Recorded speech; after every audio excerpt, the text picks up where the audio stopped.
And welcome everybody to another edition of the GSMC Sports Podcast brought to you by the GSMC Sports Network. As always, I'm your host Kenneth Grunfelder, and it's great to have you guys here on this Monday, March 10th. We have a lot to cover on the show today.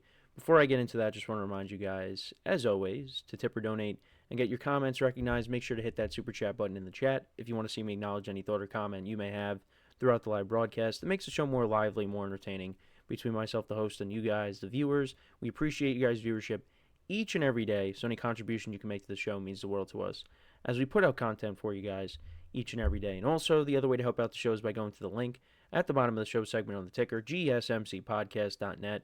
That is gsmcpodcast.net.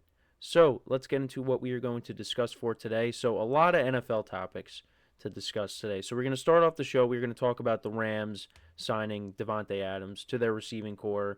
We will talk about the impact of that move and what are the updates with Cooper Kupp. What's going to happen with him, because we are still waiting on whether he's going to be traded or he could be released. We'll talk about that to start off the show here. Then in the second part of the show, we'll talk about some NBA stuff from over the weekend. So we'll talk about Nikola Jokic and his performance over the weekend against the Suns, doing something that has never been done in NBA history.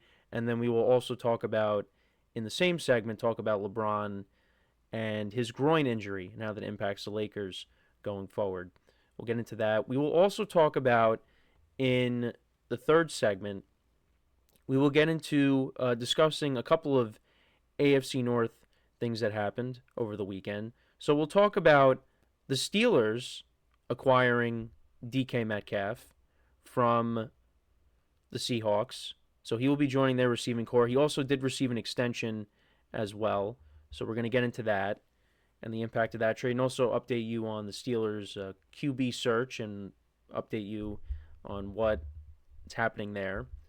And then we'll get into something that I didn't expect because of initial reports, and that's Myles Garrett agreeing to a contract extension with the Cleveland Browns, and now this makes him the highest paid non-QB in NFL history. So we'll get into that, and then I will continue my season overviews. Today we will be talking about the Minnesota Vikings.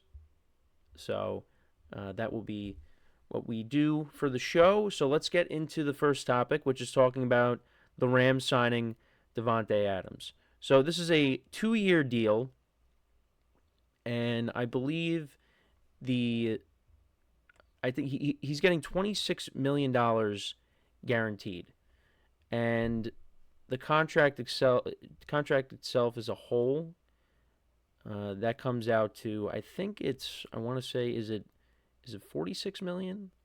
It's in the 40s. Yeah, so it's 2 years, $46 million, $26 million guaranteed. And he's coming off of another 1,000-yard season combined between the Raiders and the Jets. And it's an interesting move because Davante Adams is older than Cooper Kupp.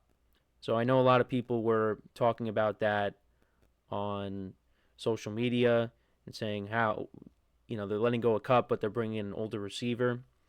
Well, there's a couple of things, a couple of reasons why this move was made. And one of them, and it makes sense, is availability. Cooper Kupp has missed a significant amount of time over the last few years. Davante Adams has missed games at least once over the last few seasons due to injury, but not to the extent of Cooper Kupp. And this goes back to 2022. 2022, he gets hurt, misses, the last portion of that season, but that was a lost season anyways. Then he missed the beginning part of 2023, and then got off to a really good start that Sunday night against the Lions. Played really well, especially when Puka Nacua got hurt, and then he got hurt the following week. And then he was out for a while. So that's part of it. Davante Adams, he'll miss maybe a game or two, and then he's back in. And the other thing, too, is he's a big target in the red zone. And that's something that the Rams struggled with, is scoring, inside the 20. That's something that they struggled with. And Davante Adams is a big guy. He's a big wide receiver that Matthew Stafford could throw the ball up to. Still got gas left in the tank. And, you saw last year how the Rams looked when their top wide receivers were down. And then once Puka Nacua and Cooper Kupp came back, it was a completely different offense. And I do think right now at this point, you can say Davante Adams is an upgrade over this current version of Cooper Kupp. And you pair him up now with Puka Nacua, who is one of the best receivers in the league. He's turning into that. You got Matthew Stafford back. You got a good running game with Kyren Williams. And you got this young defense that really played well down the stretch. And, of course, Sean McVay is the head coach. Definitely interesting, but Davante Adams wanted to go back to the West Coast, and he wasn't going back to the Raiders. That wasn't happening. The 49ers maybe could have been an option, but, they're kind of trying to rework their cap situation, and, they got some other things they have to worry about with, their quarterback, paying him. And we will talk about that at some point this week with the negotiations with Brock Purdy. But, you also heard the Chargers were an option. But I think also Davante Adams wants to win. And of the teams out on the West Coast, you could say the 49ers, but the Rams. They won the division last year. They came very close to advancing to the championship game. Many people would say they would have beaten the Commanders. They would have got to the Super Bowl, and who knows what would have happened. So I think this is a good spot for him. I know we heard that, if Stafford was traded, Rodgers and Davante Adams could end up in L.A. But I wasn't sure Davante was going to end up on the Rams by himself. And that's because I thought, the Rams, they're trading an older wide receiver who's in his 30s, who's now 30. I think he's 30 exact, Cooper Kupp. I didn't expect them to bring in another receiver of this magnitude in Davante Adams. And that's what they did. And I do think it's an upgrade. And I'm really excited to see what the duo of Puka Nacua and Davante Adams has in store for us. I think it gives some fantasy owners a headache. Because now you go into the draft next year and you're like, what's going to happen? Davante Adams is going to command a lot of targets. But I think you still look at Puka Nacua as the number one guy. But Davante, he's going to get his red zone targets. He's going to get some touchdowns next year. It's going to be fun to watch. So I do like this move. I definitely do think this is a needle mover. I think this is an upgrade for the Rams. And you still have some younger wide receivers. They re-signed Tutu Atwell. Whittington is supposed to take on a larger role. Maybe they address that position in the draft. They add another young receiver. Because that's what I thought they were going to do. I thought they were just going to bring in a young receiver.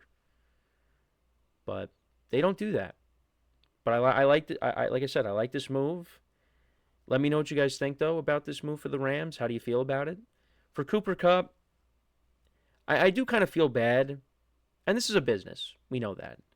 But I do feel bad because I would have liked to have seen them figure this out before they signed Davante Adams.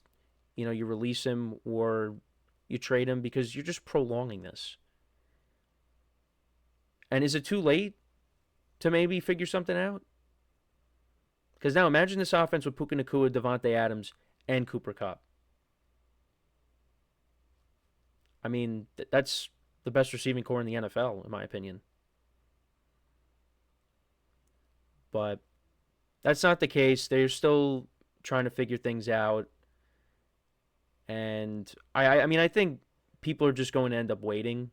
Teams are going to end up waiting until he's released. I think that's what's just going to end up happening. But we'll have to see what happens. But let me know what you guys think about this for the Rams. How do you feel about it? I think this is a good signing. But this isn't the only thing that happened over the weekend. There was a ton of things and extensions and trades. That's why the NFL is superior to all the other sports, because even when it's the off season, they still find a way to make headlines. But we are going to take a break from the NFL because we are going to discuss what happened in the NBA over the weekend. A couple of major things that happened with Nikola Jokic and his performance over the weekend against the Suns, and then we're also going to talk about what happened with LeBron getting hurt against the Celtics, a groin injury that's going to keep him out. But I don't think it's something. It doesn't seem like it's something that's you're going to hit the panic button with the Lakers.